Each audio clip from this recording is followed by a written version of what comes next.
Sunday Habit, one of the most, if not the most requested guest for the podcast. Ladies and gentlemen, di ko na papahabain, hindi na kailangan ng intro. In the studio today, in the flesh, Bugoy na Koy. In the building. In the building. Yeah. Building na talaga, no? Yeah, syempre. Oo din. Building na nga pala to. Kamusta ka? All good ang lahat. Yo, wala akong maisip na pwede ko ma-complain. Yun, kaya all good ang lahat. Minsan iniisip ko nga ano bang pwede kong mareklamo. Oo. Wala talaga eh. Ano bang pwede kong ireklamo? Minsan nagiging problema na sa'yo, no? Ano? Wala kang mareklamo. Problema ko ngayon, wala akong problema eh. Parang gano'n, no? Ayoko isipin problema siya. Pero lagi akong gano'n. Halos araw-araw nga tol nararamdaman ko yun na ang sarap ng buhay ko. Parang halos araw-araw ko siyang nararamdaman talaga. At gusto ko yung na gano'n ako lagi. Kasi para sa akin, pag natigil na yun, na hindi ka na gano'n na parang nasasarapan ka sa buhay mo, mawawala siya eh. Parang, kaya hindi mo na na-appreciate lahat.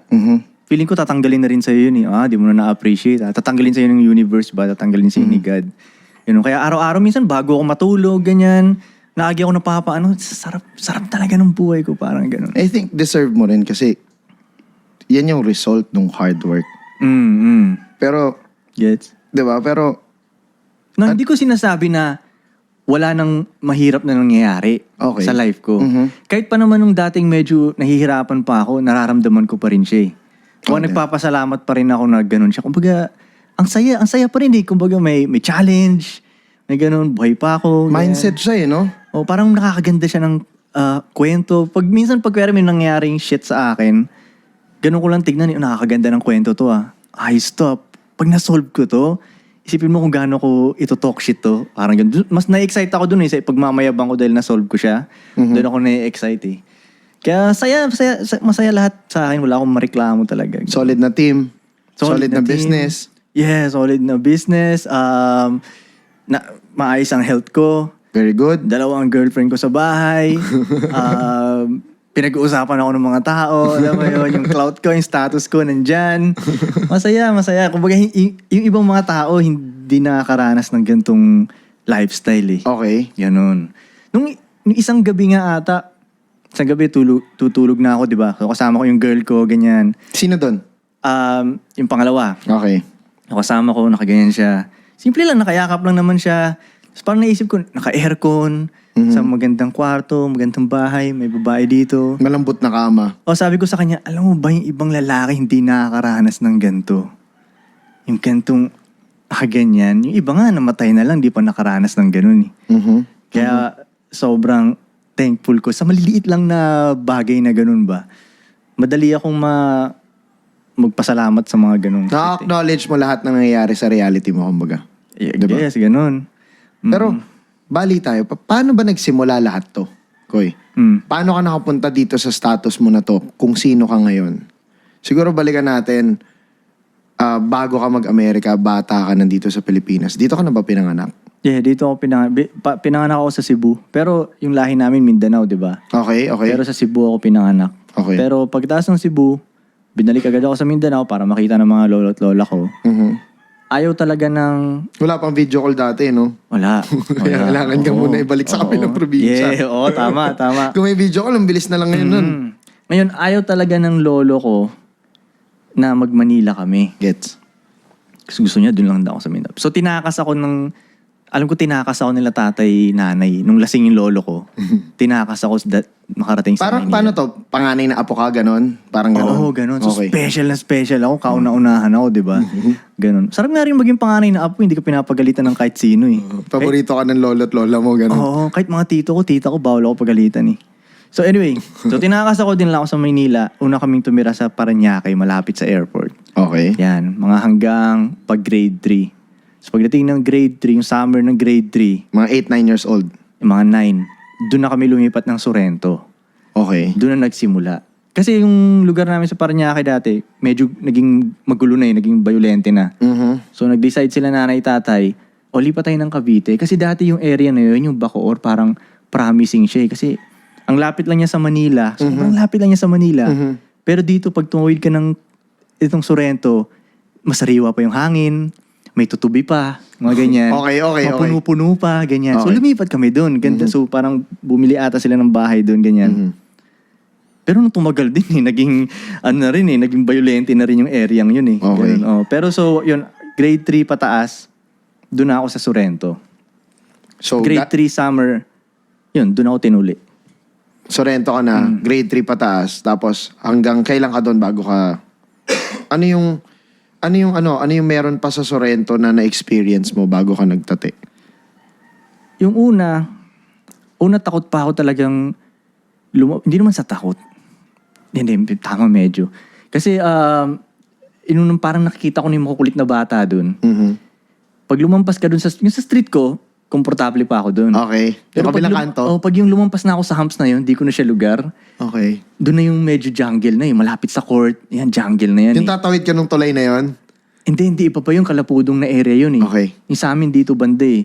So, medyo nakakaalangan pang pumunta doon dahil nandyan yung makukulit na bata, Na ganyan. yun doon pinanganak. Kasi ikaw 9 ka na dumating Hindi, wala namang pinanganak doon sa Sorrento eh. Okay. Lahat kami doon galing sa ibang lugar. Bago lang yung lugar na yun eh.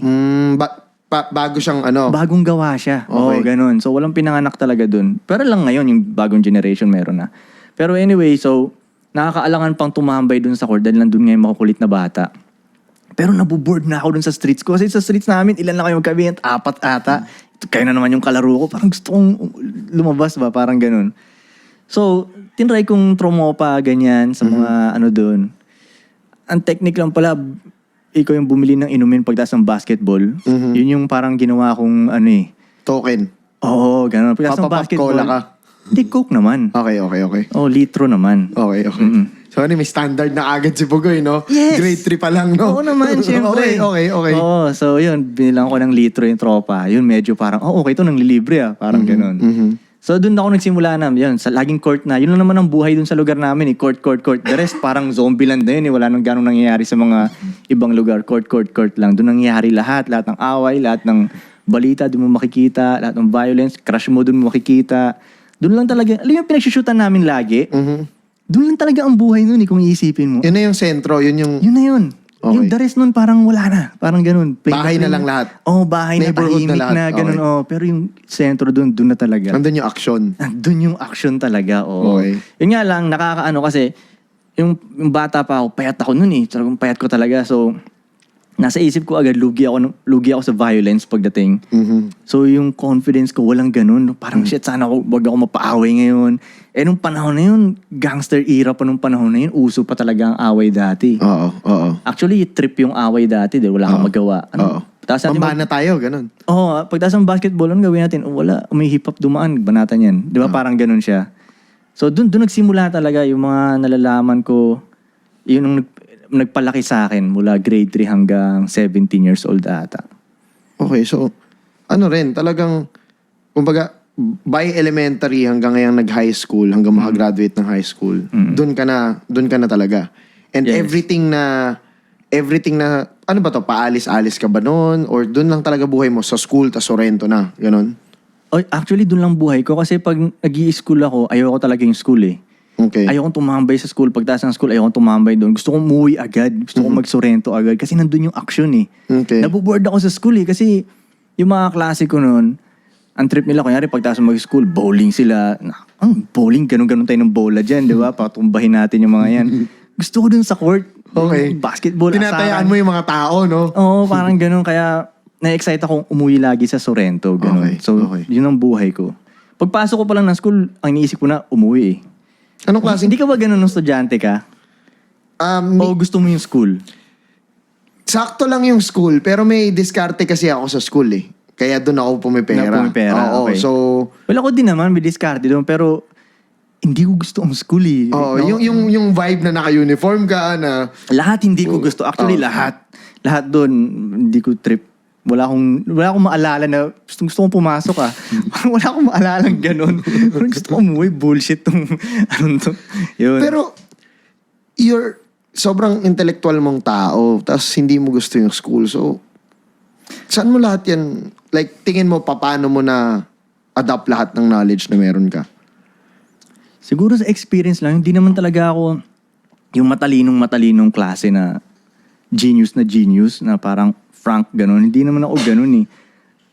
Ano lang, hindi ko madaya ba ang ko o gusto ko lang pasimplehin yung mga bagay-bagay.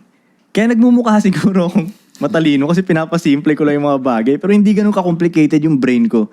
Kung mahalungkat yung brain ko, ABC 1, 2, 3 lang talaga yung brain ko, ganun. Hindi tayo ganun katalino. Kayo, alam mo, matalino kayo, nakikita ko matalino to si Dog, matalino to si Frank. Ganun. Pero, oo nga, pero wala. So, nakuha mo siya through experience and innate sa sayo na mag-solve ng mga bagay na nakikita mo yung equals ng mabilis. Tapos, nagagamit mo lahat ng available na makinarya sa buhay mo. Alam mo, tama yun, yung ginagamit ko yung mga makinarya sa buhay ko. Tama talaga yun. Ginagamit, parang yan. Alam mo, basta magkakasama kami nito nila Frank eh. Na, hindi, actually kahapon, tol. Okay. For example, Biata. Kahapon, pagsakay ko sa kotse ni Frank. Okay. May tinanong agad ako sa kanya na problema ko. Na, nung umaga, pinoproblema ko eh. Sabi ko, Frank, may pinoproblema ako. Tapos nagsabi siya ng solusyon. Ganito gawin mo ko eh. Okay, di yan ang gagawin ko. Kumbaga siya na pinag-isip ko ba? Ikaw tong matalino, di ba? Ikaw tong mag-isip para sa akin, di ba? So nagsabi siya ng sagot ko, anong gagawin ko? Di yun yung gagawin ko. Hindi ko na inisip. Kita mo kano kasimple yun. Pero inipon mo yung problema mo, nangyari lahat ng ginawa kahapon, pag upo nyo pa sa sasakyan, tsaka mo lang siya dinisclose. Hindi, ganton. Yung pinoproblema ko siya, iniisip ko, ano kaya solusyon ko dito? Ba't ako mag-iisip ng solusyon? Yung ibang tao na lang pag-isipin ko. Okay. Maghanap ako ng mas matalinong tao sa akin para mag-isip nito. Sakto makikita ko si Frank. Okay. Matalino talaga si Frank eh. Frank, ikaw mag-isip ng solusyon nito. Siya nag-isip. Dito, tapos na yung problema. Wala nang problema, di ba? Mas masabi mong matalino yun. Hindi nga ako nag-isip eh. Masabi mong matalino yun, hindi ako nag-isip. Pwede rin eh, no? Matalino yun. Hindi.